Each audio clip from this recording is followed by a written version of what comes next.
10,000 years will give you such a crick in the neck. Joe. I get it. Happy New Year and welcome to Magic by Design. We are returning to Agrabah for a review of the straight-to-video Aladdin sequel, Return of Jafar, first released in 1994 this week. But before we pop in the cassette and press play, let's get the introductions out of the way first. My name is Ken, and I am joined, as always, by my co-host / brother Gar. Gar, Happy New Year. How are you? I'm doing okay. It's 2022. We missed an episode. We did. First time in, our 80-week run, we have gone without an episode. We lied to our listeners, Ken. We said they'd have Return of Jafar last week, and they didn't. Yeah, I think it was the first time in 88 weeks that we didn't release something. Yeah, because we reached a stage on Sunday night where I was like, oh geez, we haven't even watched Return of Jafar yet. And then literally 2 minutes later you sent me a DM being like, maybe we just don't do one this week.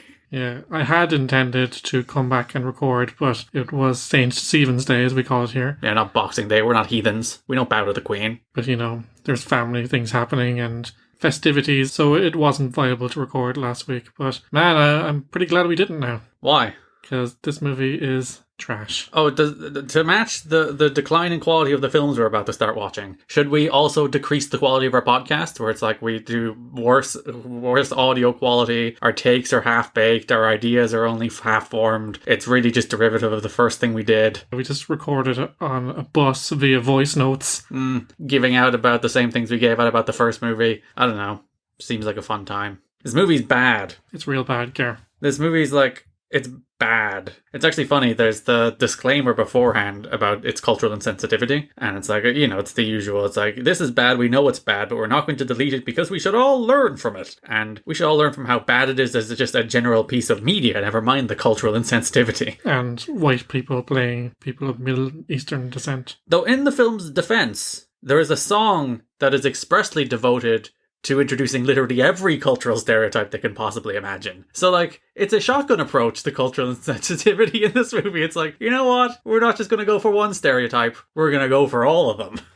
Yeah, so they cover their bases, in fairness. It's like, how many people can we offend? In one, not even hour, it's about an hour long. It's an hour-long movie. They offend the entire world in that time. Yeah, there's the one song, Nothing in the World, Quite Like a Friend, where we're discovering Genie's journey around the world, and he just does stereotypes of everyone he's come across in the world. It's like, oh, well done. You really reached out to upset most people.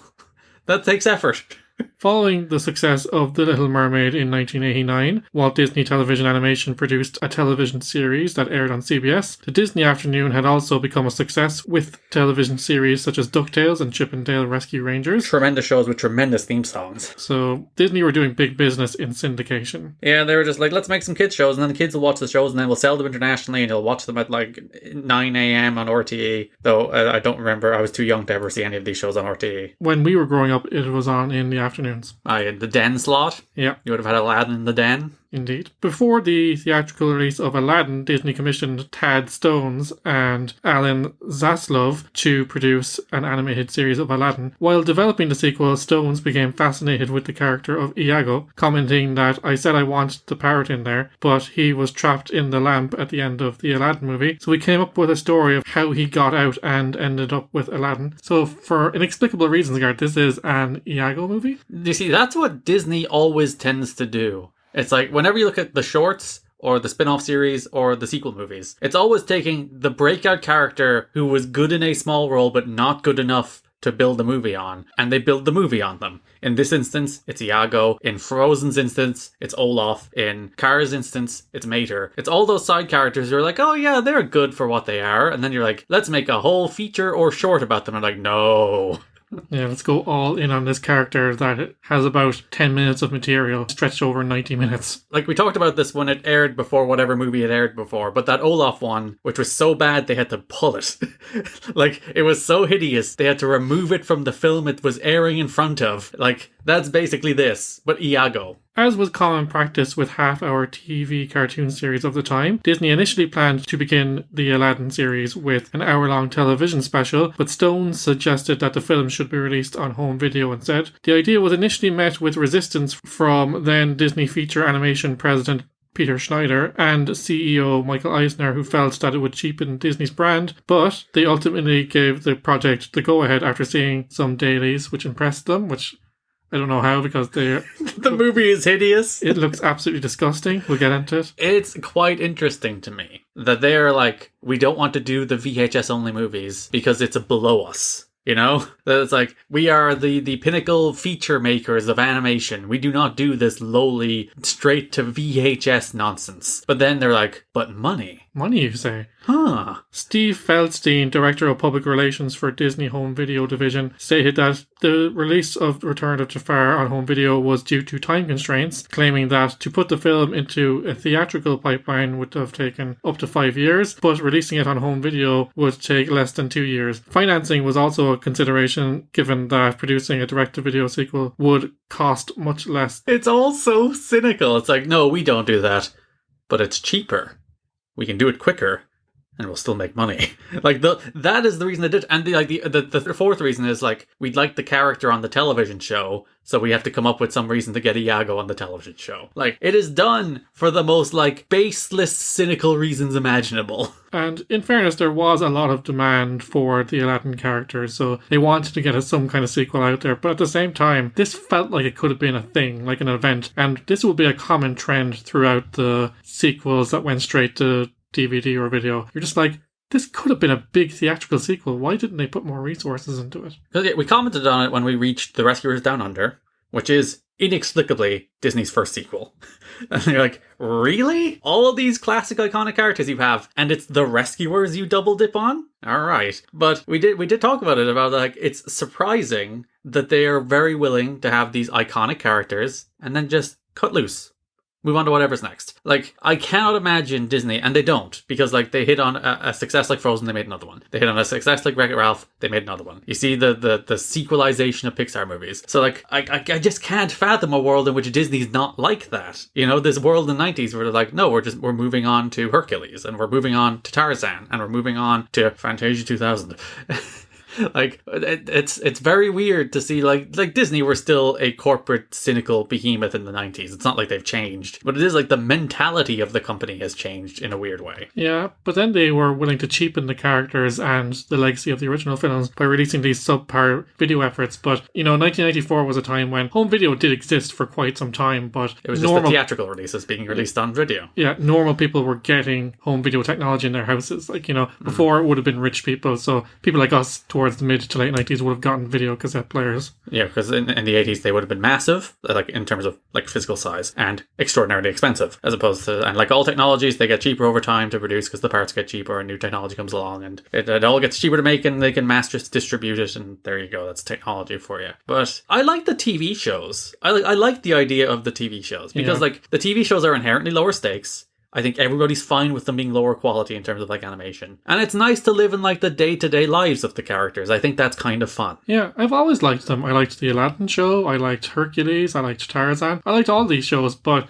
to your point, if you're going to brand this as a sequel, as a movie, it has to be higher quality. Yeah, there is a higher bar for an animated feature, just inherently. It's like people expect more out of movies than they do out of an episode of television. Both because usually movies involve a larger financial investment, either buying the VHS or buying a ticket to see it in the cinema, or buying a streaming service, I guess. Not anymore, I guess. And it's a larger time investment, because this thing is, even at a relatively short 70 minutes, it's still 70 minutes, as opposed to a 20-minute episode of Aladdin, which is, even if it's shite, it's 20 minutes. You can move on afterwards, yeah. So like when you release a feature, there is a higher burden of quality than an episode of television. And you can't just churn it out cynically just because you'd like Iago in the cartoon and you'd like to make some money in VHS sales. The Return of Jafar serves as the season 1 finale to the Aladdin animated series, even though the series is set after the events of Return of Jafar. It's produced by the same Disney television animation studio. This, as I said, will become a common thread in the straight-to-video sequels, where the original movie also had a spin-off cartoon series, so you'll see them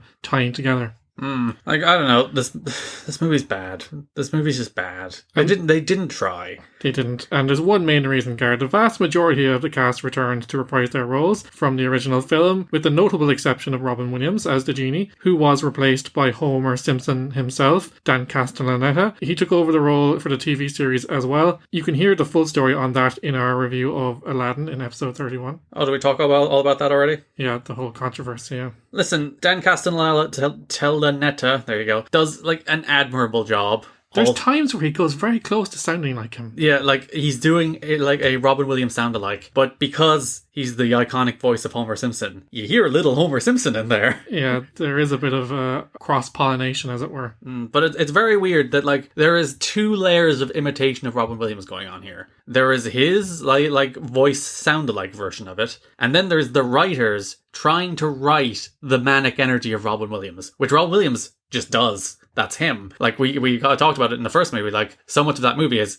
he improvised and they animated. That's the way that worked. So when you're doing it now, basically the other way around, you're writing a Robin Williams improvisation for somebody else to perform. There's like so many layers that get lost there, and it's really weird to watch. Yeah, it just seems like a shadow of something. But also, his performance had all the shtick and none of the heart of Robin Williams' performance either. Because like I think we talked about it when we saw Aladdin. It's like Aladdin is a solid if unspectacular movie with like a basic love story, some decent songs, and Robin Williams. And a good villain, in fairness. Yeah, and a good villain performance as well. You don't have Jafar back. He's the other person who doesn't come back for this. Who played Jafar? Jafar did come back, yes. Was it the same person who did Jonathan Jafar? Freeman, yeah. Oh, well, there the you go. Sultan was voiced by a new actor. Ah, yes. But yeah, it's just without Robin Williams, what's the point? And like, are we doing King of Thieves next? We are. So King of Thieves has Robin Williams again. So I'll be very interested to see like how much more interesting that movie is, just with the sheer fact it has Robin Williams. I don't want to bury the lead, Gar, but a lot of fans do say skip this one and go on to that one. Because of, it's a better story and it has the real genie back. And Gar, I always wondered when I was younger and as I grew up as an animation fan, why not produce these films for a theatrical release? As I said, they were guaranteed to be successful. Now I know. Despite receiving mixed to negative reviews, The Return of Jafar sold 15 million copies for a gross in excess of $300 million. Based on a budget of just $5 million. Now, again, possibly writing original songs, maybe paying the actors, because I just don't know where that money went. Yeah, according to the Wikipedia, the best-selling series on VHS ever is Aladdin. It sold 55 million copies for over $1 billion in revenue on VHS. This is not including the actual, film release, which made lots of money in its own right. And the merch. On VHS alone, Aladdin is $1 billion franchise. So now you know why they churned these bad boys out. And it's cynical, it's not good, but you know what? They made money, so who are we to say? Money. We touched on the animation already. Bad. It's very much the recognisable Disney TV style, less polished, lower attention to detail. The characters are recognisable, but everything has a shagginess to it, much like Disney's low-cost productions of the 60s and 70s. We commented on that at the time. Aristocats. Yeah, even Sword in the Stone. That kind of, they were cheating, basically. They were skipping steps. Here's the weird thing. We watched this film on Disney Plus. Yeah. This film would have been released on VHS. So unlike the theatrical releases, which would have been widescreen, this was probably originally released in 4:3, right? I think so. So it was stretched to 16:9 on Disney Plus. And like everyone's televisions in 1994 or whenever this came out, 94, they were CRTs. They were standard definition 4:3 televisions. That was the broadcast format at the time. So VHSs would have been that too. So for as bad as the animation is, the version on Disney Plus is probably worse, because they're stretching 4:3 to 16:9. Yeah, it doesn't look right. Also, the frame rate of the animation seems a step off, especially for the character movements and expressions. But it's just that, it almost looks like, the rough cuts or the storyboards that you do, just animated, Those reels that they do for presentations. Like, the characters look janky at times, the poses are wrong, everything just looks cheap. And it has that thing where it's like, watch the opening sequence where he's escaping from another cave with treasure. And you'll see anytime he has to go through a door where the door animates, the door pops out from the background. There's a falling hand where what's his name? The evil guy falls on a statue hand and the hand collapses. You can see the hand distinctly different from the rest of the statue, because the hand has to animate where the rest doesn't. Like, it's that level of animation, or it's like anything that actually has to move in the scene will look different and pop out noticeably from anything that's just a background. Because the backgrounds are your simple watercolor painting. It's very cheap looking. It's very lazy looking. It does not match the quality of animation at the time. And you'd understand why was made for $5 million as opposed to freaking 80. So, like, the budget on these things are minuscule. I can't blame the animators. Like, this isn't bad art. It's just cynical art. It's bad because they did not put time into it. It's not bad because the people that made it are bad at what they do. But that's the nature of Disney releasing things on VHS, isn't it? Yeah, so going forward, we're going to have a very mixed bag, because there are good examples in this line of movies, but yeah, it just doesn't look right. It's basically back to them taking shortcuts like they did in the 60s. And as mentioned, it doesn't help that it's being stretched, because like it's cheap and not great looking in the first place, even if it's regular 4:3 format. Stretching that to 16:9 on, like, we watch it on a 4K monitor, it's going to look horrific, and it kind of did. Yeah, it just looks...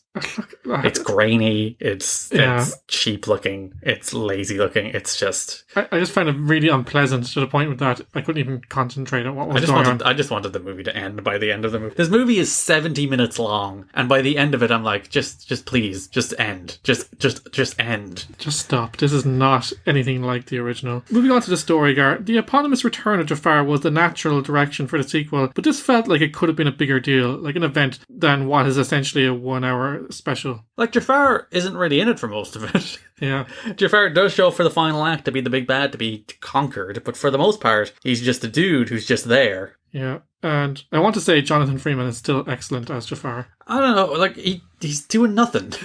Yeah.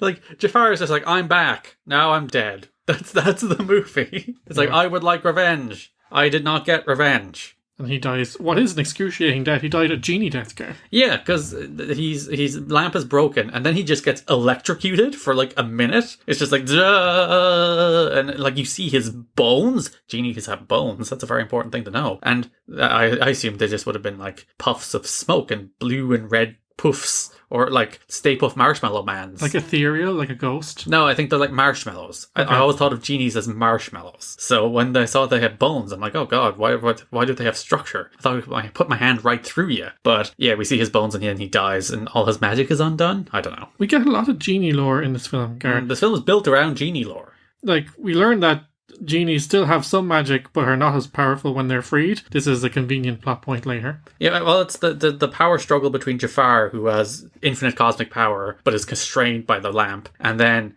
Genie, who is free, but does not have infinite cosmic power, only has modest cosmic power. Like sleight of hand magic power. Like illusionist tricks. It says a lot about this movie, Gar, that I don't have any more notes about the story. Oh, I have lots. Go for it, sorry.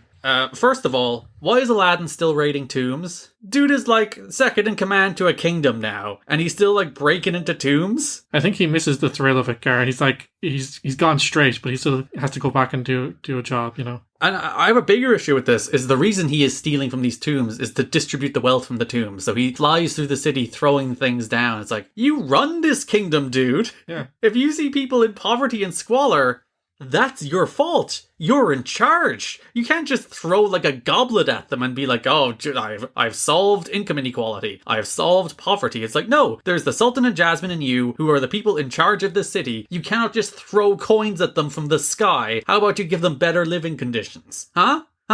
Yeah, it's not exactly a democracy, Gar. No, it's not. They don't care. Maybe Jafar is right. Maybe we should root for Jafar. Jafar's the good guy in this, but these people are running this kingdom badly. Yeah, well, that's how these things worked. There was the Sultan at the top. He was the exalted one chosen by God. And living in their palace of opulence. Yeah, they get all the money, and the rest of the people just serve them and get nothing. Wandering the grounds with their tiger. I'm sure anybody tried to come up to the grounds of the palace, the tiger would eat them. They're like, oh, sire, you know, for one tiger, we could feed a lot of people. Get me the tiger.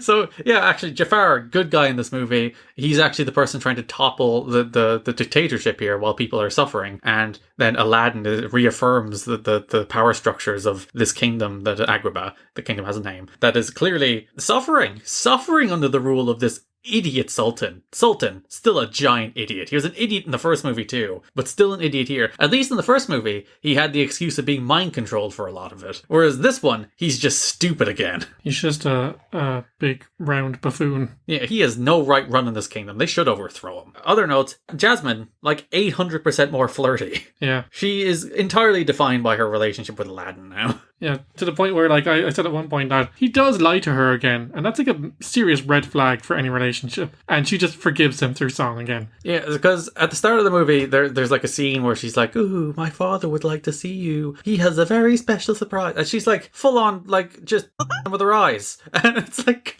God, that's what this movie is now. This is what this character is now. She's just like walking flirty eyes for Aladdin. And as you said, Aladdin lies to her about Iago, and then she gets very mad at him. But then Genie concocts a song to gaslight her back into liking Aladdin. Yeah, she's just like, she has no agency. She has no real role in this movie, really. Other than to be kidnapped or to, like, just fawn over Aladdin and immediately forgive his indiscretions, even though he lied about something again to her. Yeah, and that's like, as I said, if that's supposed to be a relationship, it's a really toxic one. Again, Jafar's version of Jasmine puts him to death. I think that's fair. Should have killed him.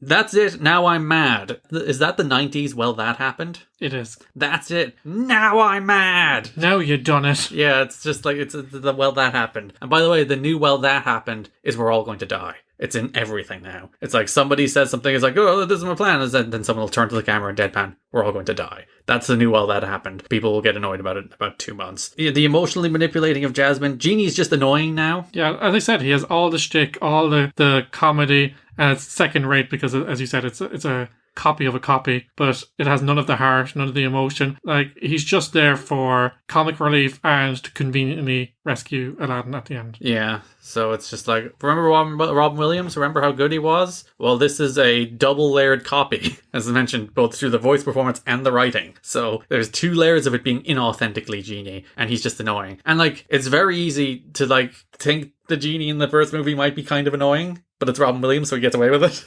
Whereas now it's not Robin Williams anymore, so it's just annoying. The people of Agrabah at the end, when, like, the palace is, like, crumbling into the ground and there's, like, a volcanic river erupting, where are they? Do you think they'd be like, oh, Yeah, they're all dead to care. But they don't care. They'll start again. They'll just enslave whoever they want and take all their wealth and make them think that they're privileged for being part of a community where only one person gets all the benefit. It's very weird. Like, again, the entire city of Agrabah is just crumbling into volcanic. Animating people fleeing costs money, okay? We can't do crowd scenes. That takes time and effort. And the poor people making this probably made it in too little time anyway, never mind how cheaply it was made. The story, like, you get the Iago stuff. So this is, as you mentioned, it's an Iago movie. So the arc of this movie is that Iago betrays Jafar because he's like, I'm sick of you, I'm going to dump you in a well. So he throws Jafar down a well. Then he meets Aladdin, and he's going to gaslight Aladdin into thinking he's now good. Yeah, he's good. There's a movie about gaslighting and lying to people and emotionally manipulating them. So he wants to trick Aladdin into thinking he's good, so he covers himself with mud, but Aladdin immediately sees through that. Aladdin gets in a fight with the secondary villain of the movie, whose name I don't even remember, even though it's a solid... Abysmal, solid pun. Abysmal, get it? Yeah, it's a decent pun. But he gets into a fight with Abysmal, and Iago accidentally saves him, and then he feels like he owes Iago something, so he tries to save Iago. And then he gets everybody to like Iago, and then Iago betrays them again.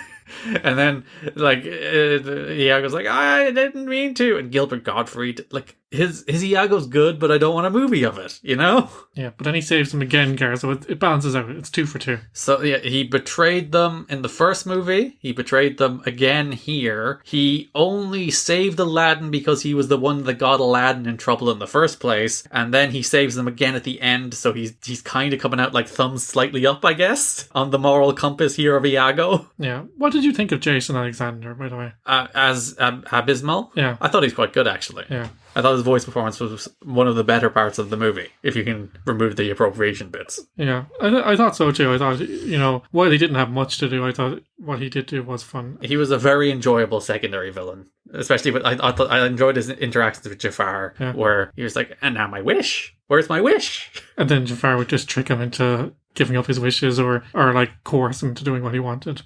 Solid enough performance. And like everyone else is coasting. As I said, Dan Castellaneta nailed it. Tried his best, but like he had an impossible job. And credit to him for taking it on, though I suppose he got paid, so who cares? But like it's a difficult job, and like as I mentioned, there was a whole like scandal around Robin Williams and the degree to which they promoted him. And for the first movie, made him not want to come back for this one because they promised they wouldn't, and whatever, they sorted that out for the third one. I guess we'll talk about that next week. They gave him a bunch of money here, and that's what happened. Yeah, like the story of this movie. Ugh.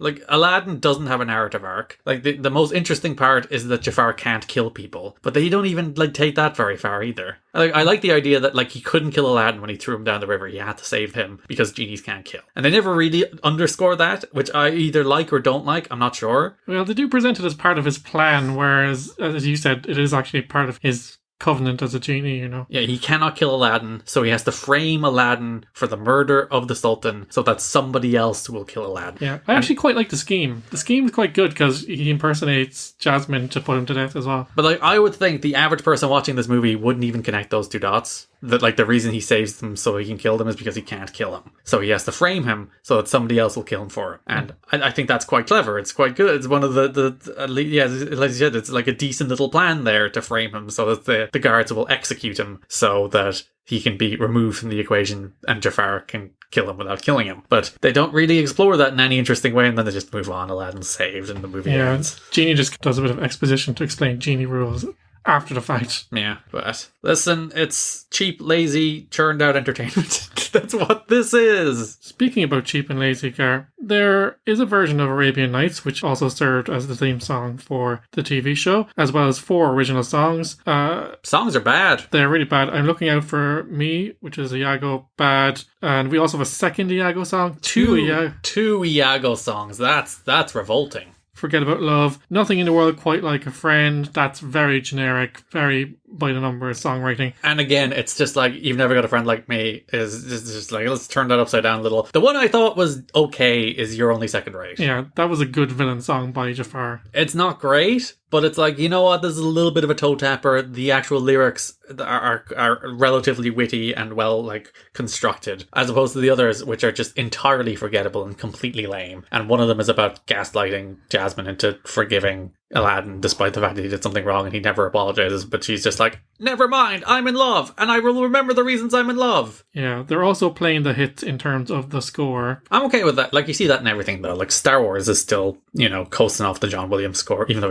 he scored all of them. But Harry Potter is the biggest series for me. Is like, John Williams did the first 2 songs. Did I say Robbie Williams instead of John Williams there? I don't know, I wasn't paying attention. If I did, I meant John. For some reason my brain is like, did I say Robbie Williams? Anyway, John Williams did the music for the first 2 Harry Potter movies. And then everybody had scored Harry Potter movies after that could just be like, oh, you know, here we go. John Williams' work. Do do do do do do do, and everyone's happy. Easy. Yeah, true. Easy as pie. They do need to give people what they want in terms of this cynical cash-in. There is some like callbacks to the music and the score during the songs, which I think is just a huge mistake.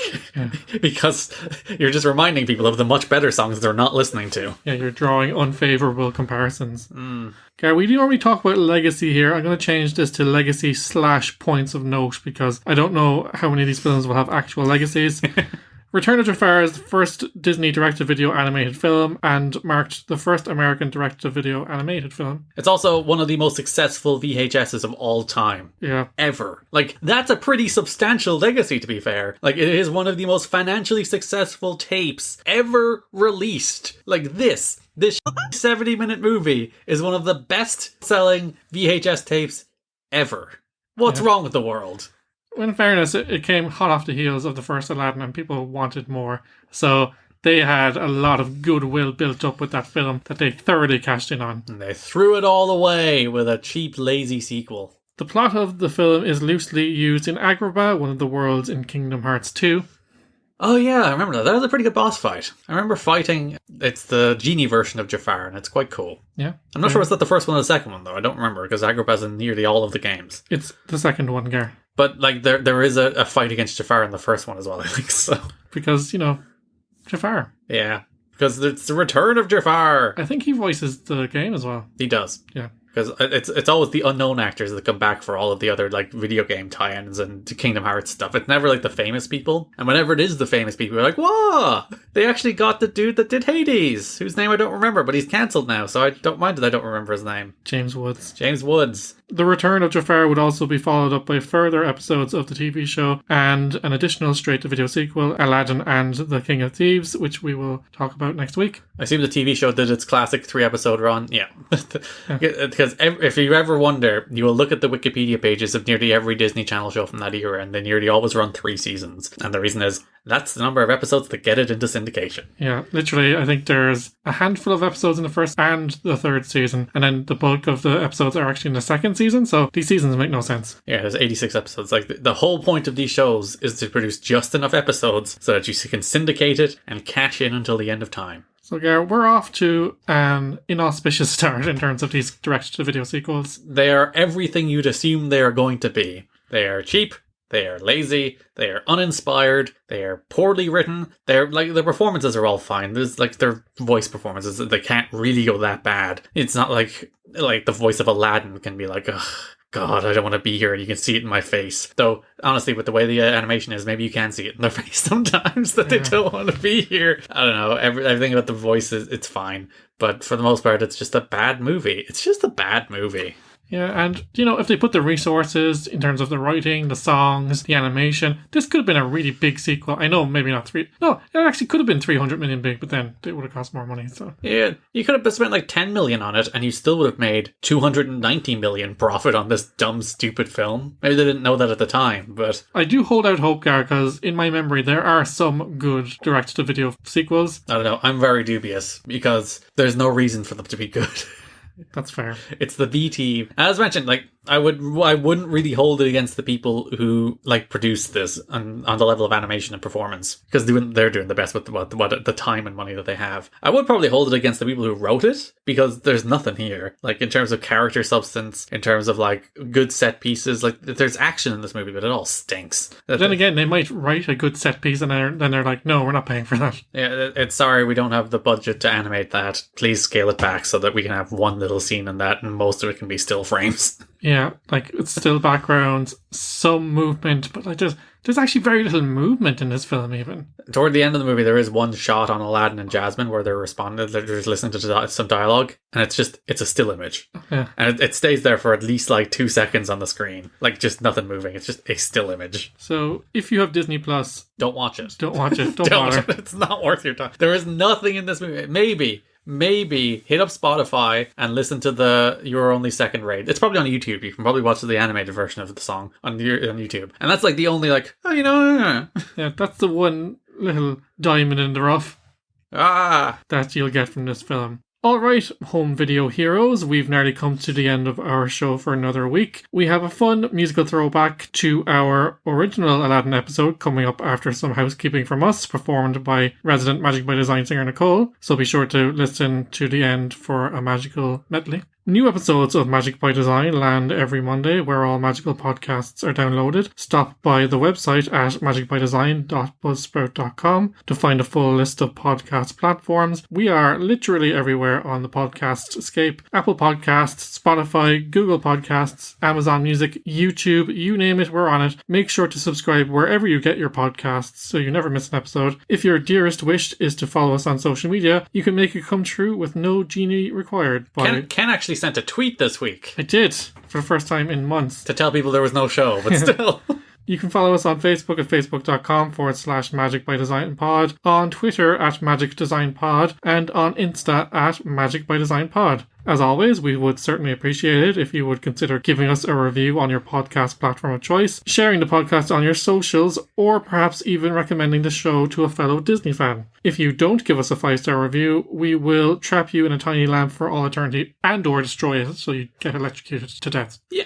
By the way, so, plot hole. At the end of the original Aladdin, they trap him in the lamp. Yeah. And then they cast it off into the desert. Yeah. They could have just smashed it on the floor. Well, Genie didn't explain the genie lore to them, Gar. Why didn't they just smash it? Just get a little hammer, go boop, Jafar is gone forever. Yeah, that's Genie's fault. He neglected to explain that to them. They really didn't think this one through. We are staying in Agrabah next week for the second straight-to-video Aladdin sequel. That'll be called Return of Jafar. Because we're doing Aladdin again. Gar, just let us end this episode, please. No, we're going to talk more. Let me try and find some more problems with Aladdin. Aladdin and the King of Thieves, but until then, stay safe and remember, you can double cross your loved ones as many times as you want, as long as you save their lives once in a while. Yeah, I'll betray you all the time, Ken. Yes, I need to save my life and it's all good. Now then, resident Magic by Design singer Nicole is here with a reprise of her wonderful medley of songs from the original Aladdin episode. We actually made her do it again. It's not, we didn't just cut it out of the last one and put it on this one again. She's performed it again. And if it sounds the same, it's because she's a professional. Note perfect. Including Arabian Nights featured in Return of Jafar. Thanks for listening and see you next week. Arabian nights, like Arabian days, more often than not, are hotter than hot in a lot of good ways. Arabian nights, neath Arabian moons, a fool off his guard could fall and fall hard out there on the dunes.